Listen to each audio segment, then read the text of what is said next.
जय हिंद दोस्तों। आज हम जियोग्राफी सीरीज का लेक्चर नंबर 2 स्टार्ट कर रहे हैं। इससे पहले मैंने लेक्चर नंबर 1 हम लोगों ने लेक्चर नंबर 1 का अध्ययन किया था। उसमें समझा था भूगोल के बेसिक कॉन्सेप्ट, और उसमें मेन मेन टॉपिक को हमने समझ लिया था कि हमें जियोग्राफी या भूगोल को कहाँ से स्टार्ट करना है। कोई भी स्टूडेंट जब जियोग्राफी या भूगोल पढ़ना चाहता है तो उसके पहले माइंड में एक यही क्वेश्चन आता है कि हम इसको कहाँ से पढ़ना स्टार्ट करें। तो उस चीज़ के बारे में मैंने लेक्चर नंबर 1 में पूरा हर चीज़ कवर कर लिया है। जितने भी बेसिक कॉन्सेप्ट होते हैं उनको क्लियर कर लिया था। अभी इस वीडियो के माध्यम से हम हमारा लेक्चर नंबर 2 प्रिपेयर करेंगे और समझेंगे पृथ्वी की उत्पत्ति, आयु तथा इतिहास, origin, age and history of the earth. तो सबसे पहले मैं आपको बताना चाहूँगा कि इस लेक्चर में एक ऐसा टॉपिक है जो काफ़ी बोरिंग होता है स्टूडेंट को, या उसको स्टूडेंट पढ़ना ही नहीं चाहते, यदि पढ़ते हैं तो उसको 100% समझ नहीं पाते हैं। तो उसके बारे में मैं आपको बता देता हूँ। वो टॉपिक है कि पृथ्वी को उत्पत्ति को लेकर अलग अलग लोगों की, अलग अलग वैज्ञानिकों की जो संकल्पनाएं और विचारधाराएं, क्योंकि इसमें इतना ज़्यादा फैक्ट है, इतना ज़्यादा बोरिंग वो टॉपिक है। उसमें बहुत से वैज्ञानिक हैं जो अपनी अलग अलग विचारधाराएं रखे हैं, अलग अलग संकल्पनाएं हैं, और लेकिन वो चली किसी की नहीं है। इन फ्यूचर में आज तक कोई क्लियर कट कर ही नहीं पाया कि पृथ्वी की उत्पत्ति कैसे हुई थी। किसी की विचारधारा को लेके अभी तक ऐसा साक्ष्य नहीं दिया गया है कि जो हम जिसको परिभाषित कर सकें। तो उससे पहले वो इसके बाद में हम वो सब कुछ कवर करेंगे इसी वीडियो में। उसके पहले हम देखेंगे पृथ्वी के जो बेसिक हैं उसके बारे में, हमारे जो बेसिक एस्पेक्ट हैं या बेसिक कॉन्सेप्ट हैं उसको समझेंगे, और कोशिश करेंगे हर एक चीज़ को, प्लेनेट, सौरमंडल, ग्रह जितने हैं उसके बारे में ब्रीफ से हम आपको समझा सकें, और साथ में एक एक टॉपिक को कवर करते चलेंगे। तो सबसे पहले हम देखेंगे परिचय, इंट्रोडक्शन। पृथ्वी हमारे सौरमंडल का तीसरा ग्रह है जिस पर जीवन संभव है। सौरमंडल में जीवन के लिए अनुकूल परिस्थितियां संभवतः केवल पृथ्वी पर पाई जाती हैं। यहाँ पानी और वायु उपस्थित है जो हमारे जीवन के लिए आवश्यक है। वायु में जीवन के लिए आवश्यक गैस ऑक्सीजन मौजूद है। पृथ्वी ना तो अधिक गर्म है और ना ही अधिक ठंडी है, इसलिए पृथ्वी सूर्य का सबसे अद्भुत, सबसे अनोखा ग्रह माना जाता है। सूर्य से दूरी के हिसाब से पृथ्वी तीसरा ग्रह है, जबकि आकार में यह पांचवा सबसे बड़ा ग्रह है। पृथ्वी ध्रुव के पास थोड़ी चपटी है। जैसे सभी लोगों का मानना होता कि पृथ्वी गोल है, ऐसा नहीं है। ये दक्षिणी और उत्तरी ध्रुव पे थोड़ा थोड़ा चपटी हुई है। ये ग्लोब ग्लोब तो गोला ही होता है। इसके बारे में बाद में हम डिस्कस करेंगे जब अक्षांश और देशांतर रेखाओं के बारे में पढ़ेंगे। सबसे पहले अभी देखेंगे कि इसको नीला ग्रह क्यों कहा जाता है। इसकी 2/3 सतह पानी से ढकी होने के कारण यह अंतरिक्ष से देखने पे नीले रंग की दिखाई पड़ती है, इसलिए इसे नीला ग्रह कहा जाता है। अब हम सौर मंडल के बारे में देख लेते हैं कि सबसे पहले ये जानने की कोशिश करेंगे, जो पृथ्वी है एक हमारा ग्रह है, ये हमारे सौर मंडल का ही हिस्सा है। जो हमारा सौर मंडल है उसमें देखो टोटल मिला के 8 ग्रह हैं, एक सूर्य है, वो सब मिला के हमारे सौरमंडल का निर्माण निर्माण करते हैं, सौर परिवार का। इससे पहले 2006 में प्लूटो भी हमारा सौरमंडल का एक ग्रह था, जो 9वां सबसे छोटा ग्रह था, 9th प्लेनेट। लेकिन 2006 के बाद इसको ग्रह के लिस्ट से निकाल कर बौने ग्रह में डाल दिया गया है। तो इसको हम नॉर्मली देख लेते हैं और कोशिश करेंगे कि आप लोग को भी काफ़ी समझ में आ जाए। सबसे पहले हम सौरमंडल के बारे में जानेंगे कि सौरमंडल होता क्या है, हमारा सोलर सिस्टम। तो देखो, सौरमंडल में हमारे 8 ग्रह होते हैं। 1, 2, 3, 4, 5, 6, 7 और 8। 9वां हमारा प्लूटो था जो 2006 से अब ग्रह की लिस्ट से निकाल दिया गया है। तो इसमें देखोगे जो हमारा सूर्य है ये सभी ग्रहों के सेंटर में होता है, केंद्र में होता है, और जितने भी ग्रह होते हैं ये सभी सूर्य का चक्कर लगाते हैं। देखो सबसे पहले दूरी के हिसाब से हमारे सौरमंडल में 8 ग्रह हैं। सूर्य के दूरी के अनुसार क्रमशः इस प्रकार हैं।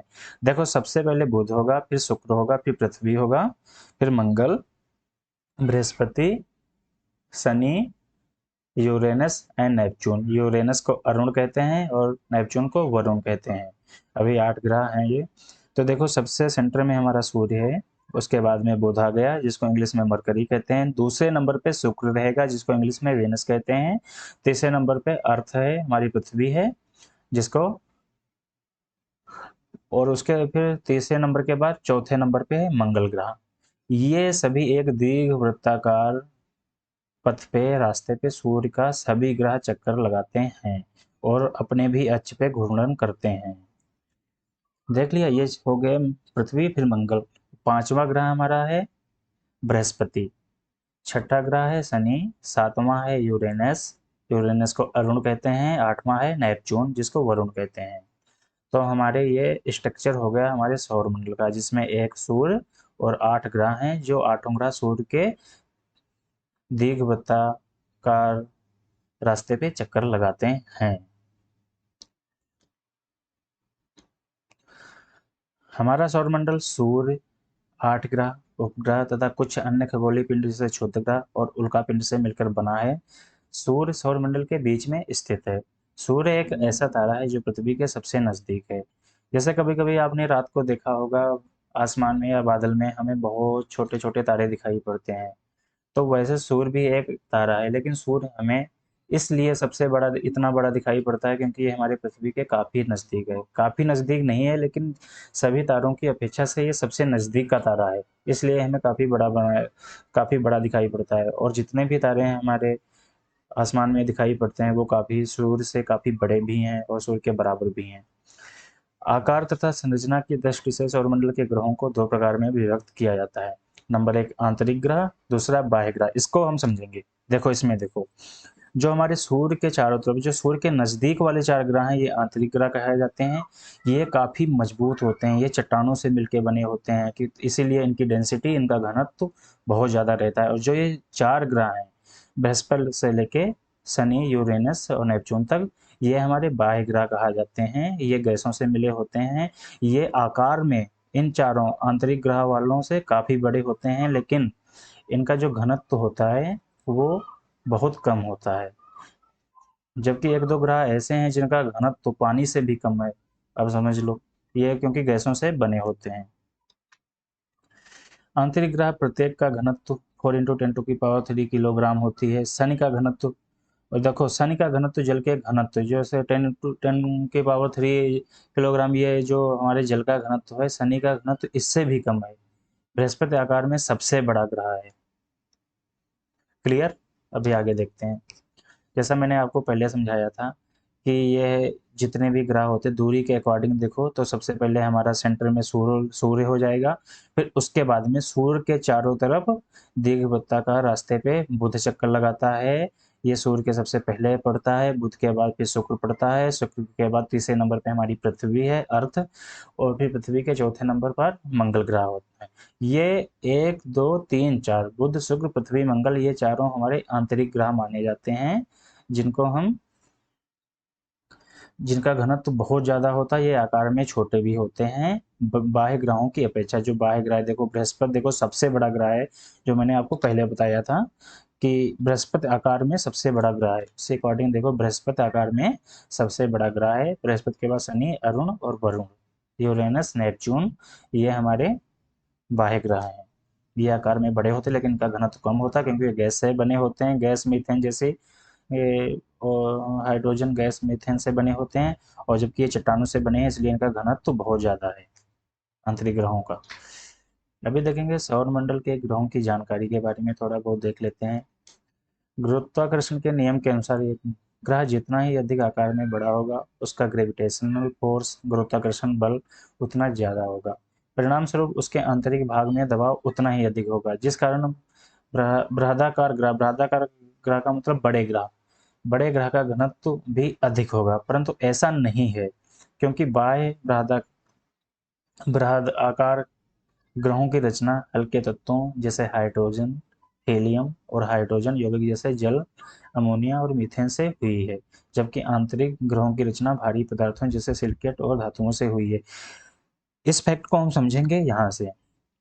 देखो, इसका कहने का मतलब ये है कि हमारा जितना भी बड़ा ग्रह होगा, तो उसका आकार जितना बड़ा है, तो उसका सरफेस भी उतना बड़ा होगा, तो हमारा जो गुरुत्वाकर्षण बल होता है, ग्रेविटेशनल फोर्स, उतना ज़्यादा उस पर लगना चाहिए। लेकिन इस हमारे सौर मंडल में ऐसा नहीं हो रहा है। ये ग्रेविटेशनल फोर्स का नियम इस पर लागू नहीं हो रहा, क्योंकि ये आकार में तो बड़ा है, लेकिन ये ठोस नहीं है, इसका घनत्व तो कम है, इसलिए इसका गुरुत्वाकर्षण बल इनके अकॉर्डिंग ये, क्योंकि जल, मीथेन या हाइड्रोजन जैसे तत्वों से मिलकर बना है, इसलिए इसका घनत्व भी कम है और ग्रेविटेशनल फोर्स इस पे ज़्यादा नहीं लग पाता। आकार में बड़ा होने के बावजूद भी गुरुत्वाकर्षण बल इस पे ज़्यादा नहीं लगता इनकी अपेक्षा, आंतरिक ग्रहों की अपेक्षा, क्योंकि इनका जो घनत्व ज़्यादा है, ये चट्टानों से मिलकर बने हुए हैं। सभी ग्रह सूर्य के चारों ओर पश्चिम से पूर्व की ओर घड़ी की सुई के दिशा के विपरीत दिशा में परिभ्रमण करते हैं, जबकि शुक्र और अरुण इसके अपवाद हैं, क्योंकि ये पूर्व से पश्चिम दिशा में परिभ्रमण करते हैं। क्लियर? अभी देखेंगे सौर परिवार के सभी ग्रहों या सदस्यों की उत्पत्ति एक ही क्रिया के अनुसार हुई है। इस प्रकार प्रमाणित होता है जो सिद्धांत ग्रहों की रचना या उत्पत्ति से संबंधित है, वही पृथ्वी के उत्पत्ति पर से भी संबंधित है। इसका कहने का मतलब ये है कि हमारे सौर मंडल में जितने भी ग्रह हैं या जितने भी पिंड हैं, उनकी सबकी उत्पत्ति एक ही प्रकार के किसी भी अपघटन या कुछ भी क्रिया से हुई होगी, या रासायनिक क्रिया या कोई भी भौतिक क्रिया होगी, तो वो ग्रहों पे एक ही सभी ग्रहों पे वो इम्प्लीमेंट होगी। कहना मतलब उसी क्रिया के कारण सभी ग्रहों की रचना का निर्माण हुआ होगा। अभी नॉर्मल सा हम ग्रहों के संक्षिप्त में जानकारी प्राप्त करेंगे। जितने हमारे सौरमंडल के जो 8 ग्रह हैं, तो बुध, शुक्र, पृथ्वी, मंगल, बृहस्पति, शनि, अरुण, वरुण, यूरेनस या नेपच्यून, ये 8 ग्रहों के बारे में उनके हम बेसिक कॉन्सेप्ट थोड़ा पढ़ लेते हैं कि वो एक परिक्रमण तथा सूर्य के चारों तरफ जो अपना घूर्णन, एक सूर्य के चारों तरफ अपना एक परिक्रमण तथा अपने अक्ष पर घूर्णन कितने दिनों में करते हैं, तो सबके बारे में मैंने ब्रीफ से बना रखा है। कोशिश रहेगी आप लोगों को समझ में आएगा। इसमें कैटेगरी वाइज बनाया है ग्रह की दूरी के अकॉर्डिंग, एक सीक्वेंस में बना रखा है। सबसे पहले हमारा बुध है, क्योंकि सूर्य से सबसे नजदीक बुध पड़ता है, उसके बाद शुक्र, फिर पृथ्वी। तो बुध का हम देखेंगे। सूर्य के चारों ओर एक परिक्रमण 88 दिन में पूरा करता है तथा अपने अक्ष पर घूर्णन 59 दिनों में करता है। यह सूर्य के सबसे नजदीक का ग्रह है। जो शुक्र है, सूर्य के चारों ओर एक परिक्रमण 255 दिनों में पूरा करता है तथा अपने अक्ष पर घूर्णन 243 दिन में करता है। यह सूर्य से दूरी के अनुसार दूसरा ग्रह है। शुक्र को पृथ्वी का जुड़वा ग्रह माना जाता है, क्योंकि इसका आकार और आकृति लगभग पृथ्वी के समान है। यह एक फैक्ट बन सकता है कि हमारा जो पृथ्वी का जुड़वा ग्रह किसे कहा जाता है, पृथ्वी का जुड़वा ग्रह शुक्र को कहा जाता है, क्योंकि इसका आकृति और आकार लगभग पृथ्वी के बराबर है। तीसरे नंबर पे सौर मंडल में हमारी पृथ्वी आती है ग्रहों के स्थान पे। तो सूर्य के चारों ओर एक परिक्रमण 365 दिन में पूरी करती है तथा अपने अक्ष पर एक घूर्णन एक दिन में कंप्लीट कर लेता है, जो हमारा पृथ्वी है। यह सूर्य से दूरी के अनुसार तीसरा ग्रह है एवं आकार में 5वां ग्रह है। इसका एकमात्र उपग्रह है चंद्रमा। मंगल ग्रह सूर्य के चारों ओर एक परिक्रमण 687 दिन में पूरा करता है तथा अपने अक्ष पर एक घूर्णन एक दिन में। यह सूर्य के दूरी के अनुसार चौथा ग्रह है। चंद्रमा की संख्या 2 है। जो मंगल ग्रह के उपग्रह हैं, मंगल ग्रह के जो चंद्रमा है, उनकी संख्या है 2। पृथ्वी का केवल एक ही उपग्रह है जिसका नाम है चंद्रमा। अभी देखेंगे बृहस्पति, जो हमारा जुपिटर होता है। सूर्य के चारों ओर एक परिक्रमण 11 साल और 11 महीने लगभग 12 साल में पूरा करता है। जो बृहस्पति होता है, सूर्य का एक परिक्रमण लगभग 12 साल में पूरा करता है तथा अपने अक्ष पर घूर्णन 9 घंटे तथा 56 मिनट में कंप्लीट कर लेता है। यह सूर्य से दूरी के अनुसार 5वां ग्रह है। चंद्रमा की संख्या लगभग 53 है। फिर देखेंगे शनि। सूर्य के चारों ओर एक परिक्रमण 29 साल 5 महीने में पूरा करता है तथा अपने अक्ष पर घूर्णन 10 घंटे 40 मिनट में। यह सूर्य से दूरी के अनुसार छठा ग्रह है। चंद्रमा की संख्या लगभग 53 है। यूरेनस, इसको हिंदी में अरुण कहते हैं। नेपच्यून को हिंदी में वरुण कहते हैं। यूरेनस सूर्य के चारों ओर एक परिक्रमण 84 साल में पूरा करता है तथा अपने अक्ष पर घूर्णन 17 घंटे 14 मिनट में कर लेता है। चंद्रमा की संख्या लगभग 27 है। नेपच्यून सूर्य के चारों ओर एक परिक्रमण 164 साल तथा अपने अक्ष पर घूर्णन 16 घंटे और 7 मिनट में कंप्लीट करता है। इसके भी चंद्रमा की संख्या लगभग 13 है। अभी देखते हैं प्लूटो। जैसा मैंने पहले बताया था, प्लूटो 2006 से पहले ये हमारे सौरमंडल का 9th प्लेनेट था, जो सबसे छोटा ग्रह माना जाता था, लेकिन ग्रह की लिस्ट में था 2006 के पहले। अभी तक प्लूटो भी एक ग्रह माना जाता था, परंतु अंतर्राष्ट्रीय खगोलीय संगठन ने अपनी बैठक, उनकी 26 जनरल असेंबली हुई थी अंतर्राष्ट्रीय खगोलीय संगठन की। उन्होंने वो जबकि अगर 2006 में उन्होंने किया था, तो उन्होंने कुछ ग्रह संबंधी नए नियम बनाए, जिसमें से प्लूटो फुलफिल नहीं कर पाया, तो इसको ग्रह की लिस्ट से निकाल के बौने ग्रह में डाल दिया गया।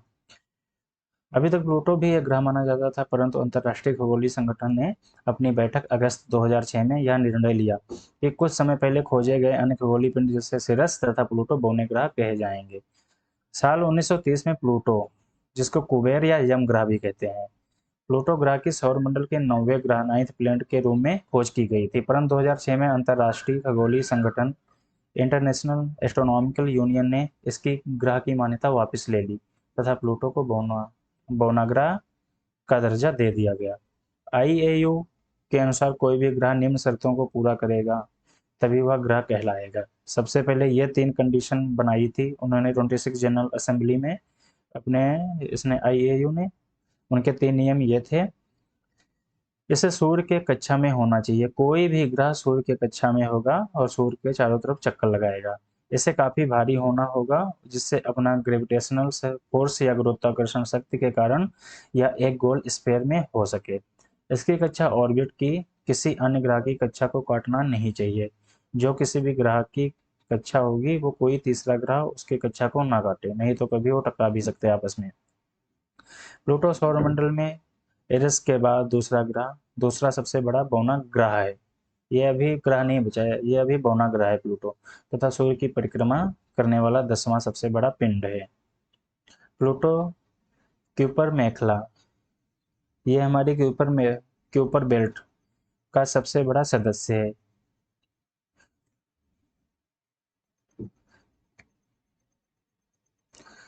क्यूपर मेखला वो है जहाँ पे हमारा प्लूटो ग्रह पाया जाता है। यह एक गोल छल्लाकार पिंडों से बना हुआ है। इसी में हमारा प्लूटो पाया जाता है। अभी पृथ्वी के बारे में देख लेंगे। अब यहाँ से स्टार्ट करते हैं पृथ्वी की उत्पत्ति के बारे में। पृथ्वी की उत्पत्ति के संदर्भ में 2 मत प्रचलित हैं। एक तो है धार्मिक संकल्पना, फिर वैज्ञानिक संकल्पना। तो सबसे पहले हम धार्मिक संकल्पना के बारे में यहाँ नहीं पढ़ेंगे, क्योंकि इसके बारे में ज़्यादा कोई साक्ष्य हमें प्राप्त नहीं हुए हैं, तो इसके लिए अभी वर्तमान में इसको निष्क्रिय कर दिया गया है, क्योंकि कोई भी जानकारी या वैज्ञानिक संकल्पना के आधार पे ही ग्रहण की जाती हैं। तो धार्मिक संकल्पना के बारे में देखते हैं।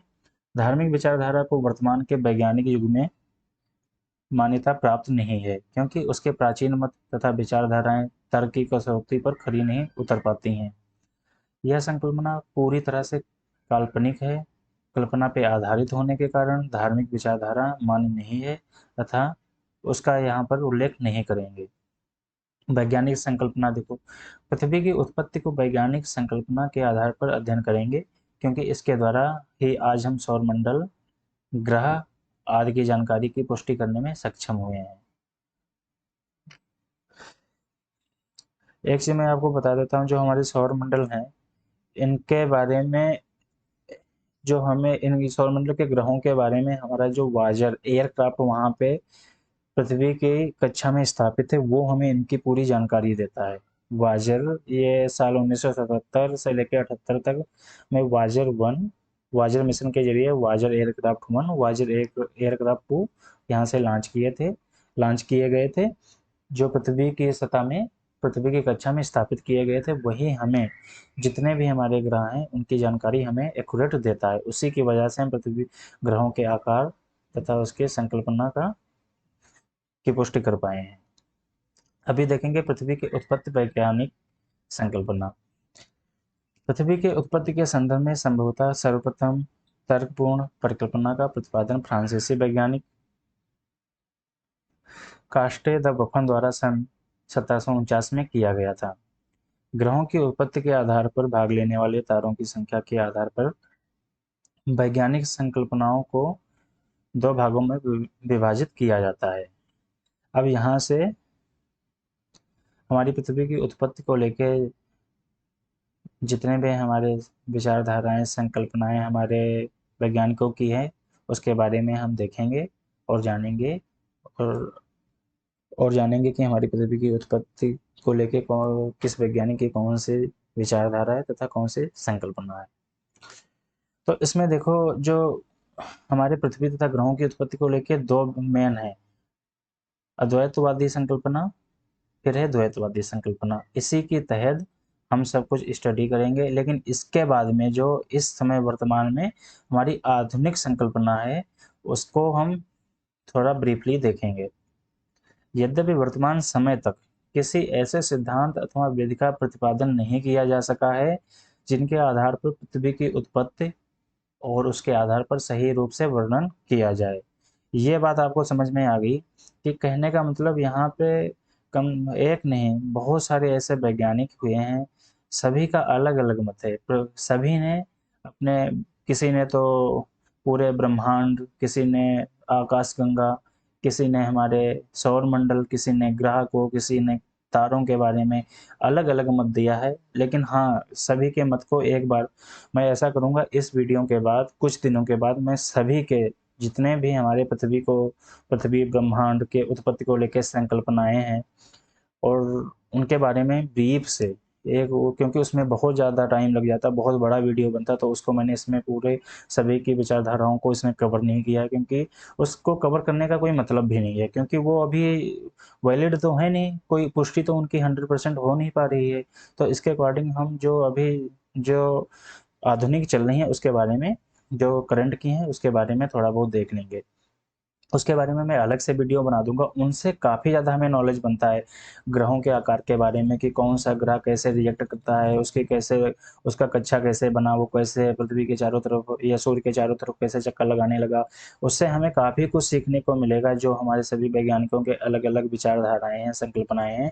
तो उसको हम छोड़ेंगे बिल्कुल नहीं। इस वीडियो के बाद कुछ दिनों के बाद हम उसको एक अलग से वीडियो बनाएंगे, वो काफ़ी बड़ा वीडियो बनने वाला है, लेकिन उससे हमें बहुत कुछ सीखने को मिलेगा।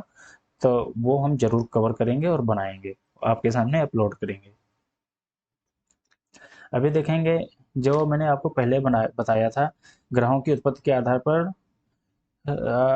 पर भाग लेने वाले तारों की संख्या के आधार पर वैज्ञानिक संकल्पनाओं को दो भागों में विभाजित किया। एक तो अद्वैतवादी संकल्पना, दूसरी है द्वैतवादी संकल्पना। तो सबसे पहले इसमें पढ़ेंगे अद्वैतवादी संकल्पना। इसके बारे में देखो, इसके अनुसार ग्रहों तथा पृथ्वी की उत्पत्ति केवल एक ही वस्तु, जैसे तारा, से हुई मानी जाती है। इस समस्या को सुलझाने के लिए अनेक विद्वानों ने अपने मत विभिन्न रूपों से प्रस्तुत किए हैं, और दिशा में सर्वप्रथम प्रयास फ्रांसीसी विद्वान कास्टे द बफन द्वारा किया गया। इस दिशा में कि सबसे पहले देखो, इन्होंने ये जो बताया है कि ग्रहों तथा पृथ्वी की उत्पत्ति केवल एक ही तारा से हुई है, तो इस ये जो समस्या है इसको सुलझाने के लिए तो सबसे पहले जिन्होंने प्रयास किया इस संकल्पना तथा विचारधारा के बारे में, उनका नाम है, वो फ्रांसीसी विद्वान थे कास्टे द बफन।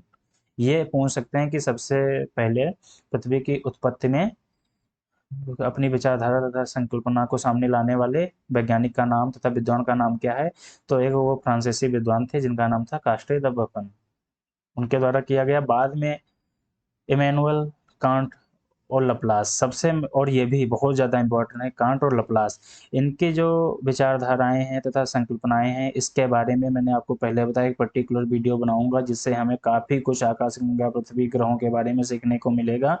लेकिन इनकी विचारधाराएं अभी तक मान्य नहीं है, क्योंकि इनको पहले माना जाता था लेकिन अभी प्रेजेंट में मान नहीं किया जा रहा है। कांट और लप्लास के मत प्रस्तुत किए गए हैं। इनके सरल रूप के कारण इनकी परिकल्पना को प्रारंभ में समर्थन मिला, तथा बाद में सौरमंडल के नियमों के बढ़ते खोज ज्ञान के कारण इनकी संकल्पना मान्य नहीं है। फिर देखेंगे द्वैतवादी संकल्पना। इस विचारधारा के अनुसार ग्रहों की रचना एक से अधिक तारों से मिलकर हुई है। इस संकल्पना के अंतर्गत ये अपने हैं चैवलिन तथा मोल्टन की ग्रहण परिकल्पना है। इसमें जो द्वैतवादी संकल्पना है, इसमें ज़्यादा जो हमारे चैवलिन तथा मोल्टन की ग्रहण परिकल्पना थी, ये भी बहुत ज़्यादा इंपॉर्टेंट है, लेकिन ये भी वर्तमान में हमें मानी नहीं है। इसके अकॉर्डिंग अभी कुछ नहीं हो रहा है। ये पहले इन्होंने अपने विचार दिए थे, तो काफ़ी दिनों तक ये भी चले थे, तो इसके बारे में मैं अभी थोड़ा आपको समझा दूंगा, और इसके लिए फिर अलग से वीडियो बनाऊंगा, वो काफ़ी बड़ा बनेगा। चैवलिन ने अपनी ग्रहण परिकल्पना के आधार पर पृथ्वी की उत्पत्ति, उसकी संरचना, महासागरों तथा महाद्वीपों की उत्पत्ति तथा पर्वतों के निर्माण की समस्या को सुलझाने में का अच्छा प्रयत्न किया है, लेकिन यह विचारधारा किसी भी समय को पूर्ण रूप से सुलझाने में असफल रही है। कोई ना कोई ऐसे ऑब्स्टिकल, ऐसे अपवाद आ ही गए जिनसे इन लोगों की विचारधाराओं को रद्द किया गया, कहने का मतलब अमान्य किया गया। क्योंकि कोई ना कोई इतने ज़्यादा ग्रह हैं, किसी कोई साइंटिफिक रीजन उसमें बता रहा है, कोई कोई रीजन बता रहा है, तो इसके अकॉर्डिंग इन लोगों की अभी ऐसे एक्यूरेसी नहीं आ पाई है जिससे हम बिल्कुल एक्यूरेट एक ही डेफिनेशन को मान लें कि ये हमारी पृथ्वी की उत्पत्ति ऐसे हुई थी। सभी ने काफ़ी अच्छे अच्छे प्रयास किए, तो इसमें काफ़ी ज़्यादा है। इसमें तो आपको याद करने की ज़रूरत है, तो पहले ये आप याद कर सकते हो, फ्रांसीसी विद्वान कास्टे द बफन, और दूसरे बात ये याद कर लो, अद्वैतवादी संकल्पना, अद्वैतवादी और सभी की संकल्पना, किस विद्वान ने कौन सी अपनी संकल्पना दी, ये तो नाम इसमें कवर हो गए हैं। अभी देखते हैं, अभी सबसे मेन ये है जो हमारी आधुनिक सिद्धांत है, इसमें ऑटो समय, इसके बारे में हम थोड़ा ब्रीफ से समझेंगे। ऑटो समय द्वारा प्रस्तावित ब्रह्मांडी गैस तथा धूलकण से ग्रहों की उत्पत्ति की मान्यता बढ़ती जा रही है, और अमेरिकी खगोलशास्त्री क्यूपर का सिद्धांत इसी तथ्य पर आधारित है, लेकिन अभी उसके उपयुक्त प्रतिपादन में लगे हुए हैं। आधुनिक सिद्धांत के लिए देखो, सबसे पहले हमारा बिग बैंग तथा स्फीति का सिद्धांत। ये हमारे दो सिद्धांत, एक तो बिग बैंग है और स्फीति का अलग है। इन अभी जितने भी हमारे कॉन्सेप्ट या कुछ भी हम समझते हैं, तो आधुनिक में, मॉडर्न एज में इनको सबसे ज़्यादा ध्यान में लिया जाता है, और इन पे अभी काम भी चल रहा है। शायद ये इन फ्यूचर में बिल्कुल पुष्टि कर दी जाए, इन्हीं सिद्धांतों को माना जाए। इस सिद्धांत का प्रतिपादन जॉर्ज लेमेटेयर ने ब्रह्मांड, आकाशगंगा तथा सौरमंडल की उत्पत्ति के लिए किया था, 1894 से लेकर 1896, और 1967 में, साल 1967 में रॉबर्ट वेगोनर ने इसकी व्याख्या प्रस्तुत की। तो सबसे पहले हम जो हमारा बिग बैंग तथा स्फीति का सिद्धांत है, इसके बारे में थोड़ा बहुत आपको समझाने की कोशिश करूंगा, और इसके बाद में मैं पर्टिकुलर एक वीडियो बना दूंगा।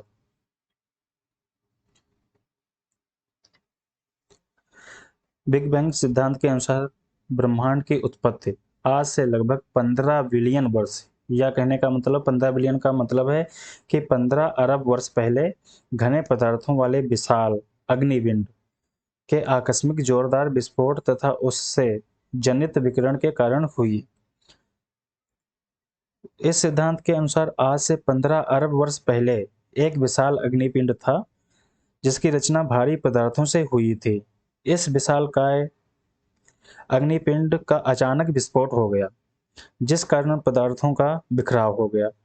तो बिग बैंग सिद्धांत ये कहता है कि 15 अरब साल पहले एक विशाल अग्निपिंड था जिसका सडनली, अचानक से विस्फोट हो गया, और जिसका विस्फोट हो गया तो वो हजारों टुकड़ों में टूट गया और पदार्थों का बिखराव हो गया। जिस पदार्थ से वो बना था उन सभी पदार्थों का बिखराव हो गया, वो फैल गए।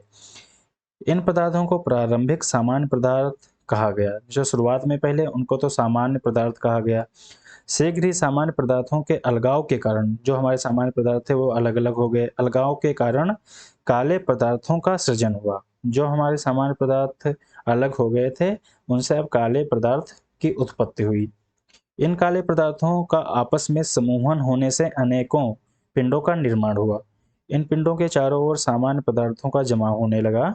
जो हमारे काले पदार्थ थे, उनके चारों तरफ सामान्य पदार्थों का जमा होने लगा, जिस कारण इनका आकार बढ़ता गया, और इन पिंडों के आकार में वृद्धि होने से आकाशगंगाओं का निर्माण हुआ। ज्ञातव्य है, हमें ज्ञान होना चाहिए कि प्रारंभ में ब्रह्मांड अत्यधिक छोटा था, परंतु इसमें त्वरित गति से फैलाव होने लगा। परिणाम स्वरूप आकाशगंगाएं जो प्रारंभ में आसपास थी, निरंतर दूर होती गईं। आज से लगभग 15 अरब वर्ष पहले अपने निर्माण काल से आज तक ब्रह्मांड आकार में लगातार फैलता रहा है।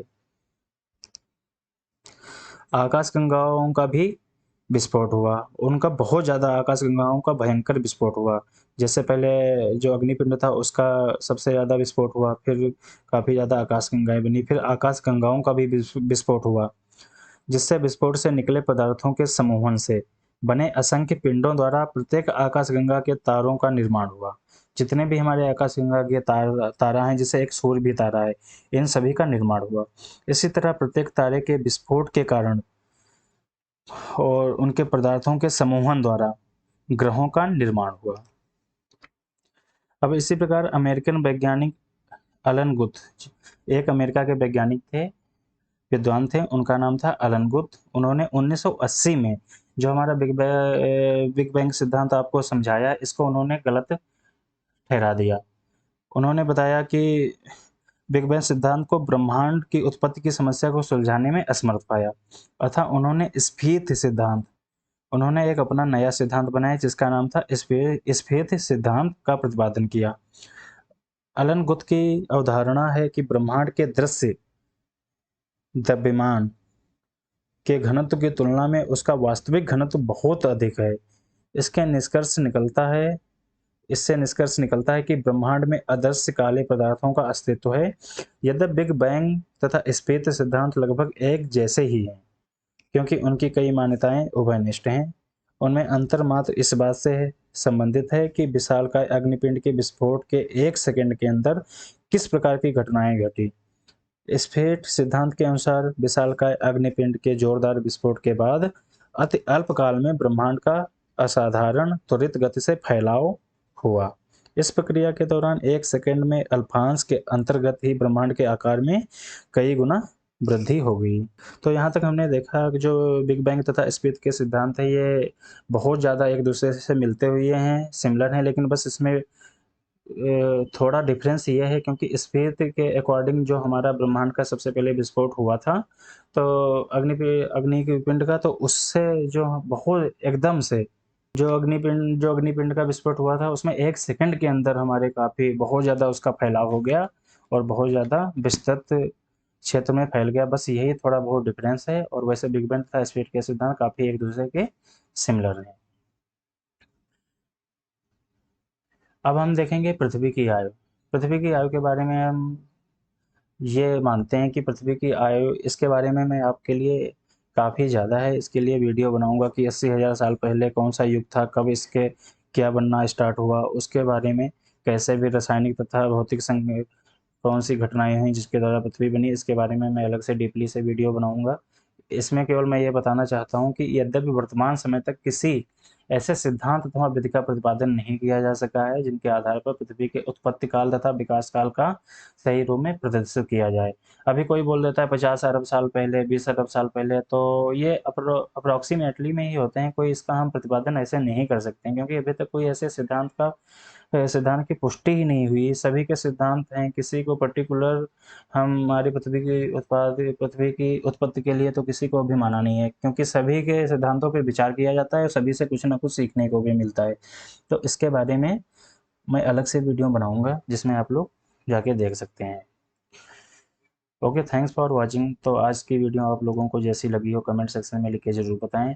अब इसके बाद हमारा नेक्स्ट वीडियो कमिंग सून जल्दी आ रहा है, जो होगा हमारा जियोग्राफी लेक्चर नंबर 3, हमारा भूगोल का तीसरा लेक्चर होगा, जिसमें हम कोशिश करेंगे कि पृथ्वी की आंतरिक संरचना, इसमें हम डीपली से तुम्हें हर एक टॉपिक को कवर कराएंगे।